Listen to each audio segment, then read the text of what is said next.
सियावर रामचंद्र की पवन सुत हनुमान की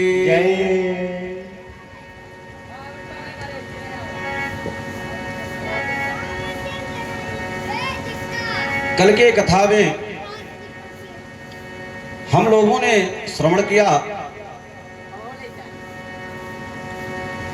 कि माता सती ने अपने देह का त्याग कर दिया योग अग्नि से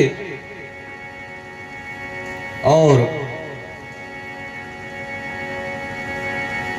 दूसरा जन्म लिया राजा हिमांचल और मैना रानी के घर में। जन्मी पार्वती तन पाई, माता पार्वती के रूप में।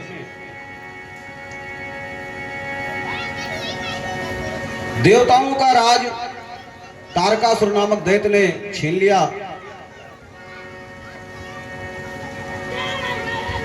त्राहि त्राहि कर रहे हैं देवता।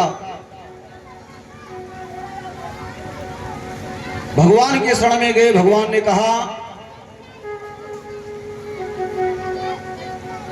कि तारकासुर नाम के दैत्य का तो वध भगवान शंकर के द्वारा जो पुत्र उत्पन्न होगा उसके द्वारा होगा, क्योंकि ऐसा वरदान उसने पाया है। लेकिन अब भगवान शंकर का पुत्र उत्पन्न कैसे हो? माता सती ने देह का त्याग कर दिया। माता पार्वती का तो भी विवाह ही नहीं हुआ। भगवान भोलेनाथ वहां ध्यानस्थ अवस्था में बैठे हैं।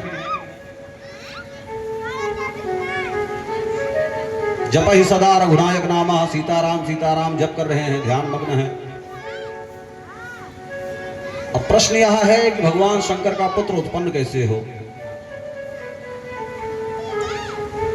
देवताओं ने जाकर के भगवान भोलेनाथ के पास कहा कि निज नयनन देखन चाहो नाथ तुम्हारे विवाह। हे सरकार, हम लोग आपका विवाह देखना चाहते हैं। भगवान श्री सीताराम ने भी निवेदन किया कि आप विवाह करिए, क्योंकि भगवान भोलेनाथ के विवाह में समाज का कल्याण छुपा हुआ है। विवाह की तैयारियां चलने लगी भगवान भोलेनाथ की।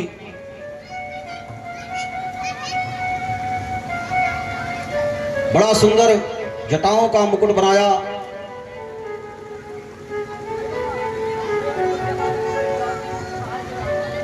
जटा मुकुट अहिमौर और सर्पों का मौर बनाया।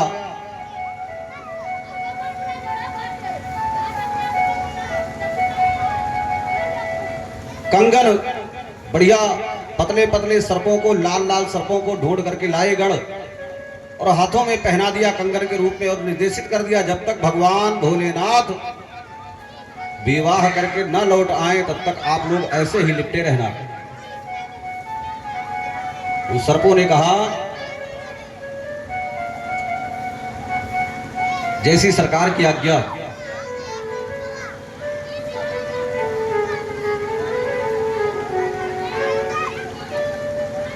और सुंदर बिच्छुओं को ढूंढ करके लेकर के आए। वो पुरानी बिच्छी काली काली और ला करके कानों में पहना दिया। कुंडल कंगन पहने ब्याला।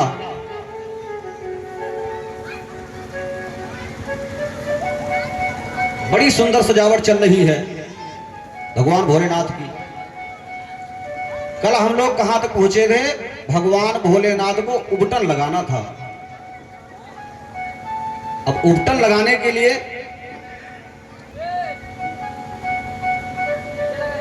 क्या आया? चिता भस्म। चिता के भस्म का लेपन हो रहा है।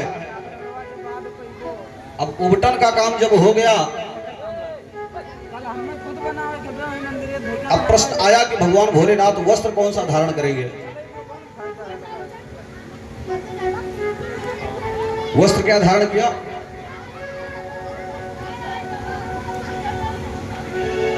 वस्त्र धारण किया बाघांबर का।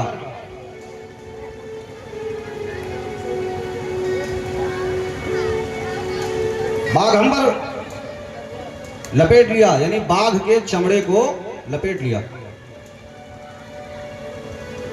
अच्छा, आप विचार करिए कि भगवान भोलेनाथ ने बाघ के चमड़े को क्यों लपेटा, व्याघ्र चर्म को क्यों लपेटा?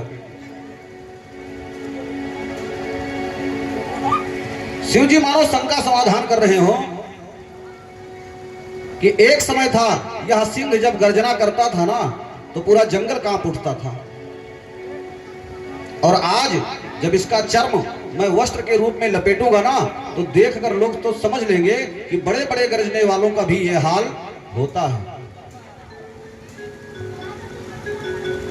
इसलिए अभिमान ना करना। महाराज अब बाघांबर लपेट तो लिया, लेकिन अब बाघांबर को लपेट लिया तो उसमें कोई बटन तो लगा नहीं, कोई हुक तो लगा नहीं है, खुलकर गिर जाएगा।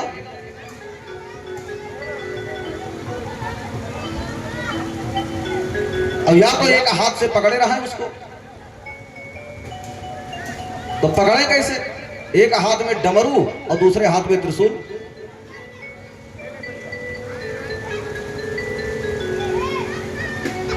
अब बाघांबर को पकड़े कौन? अब अगर नहीं पकड़े तो खुलकर गिर जाएगा।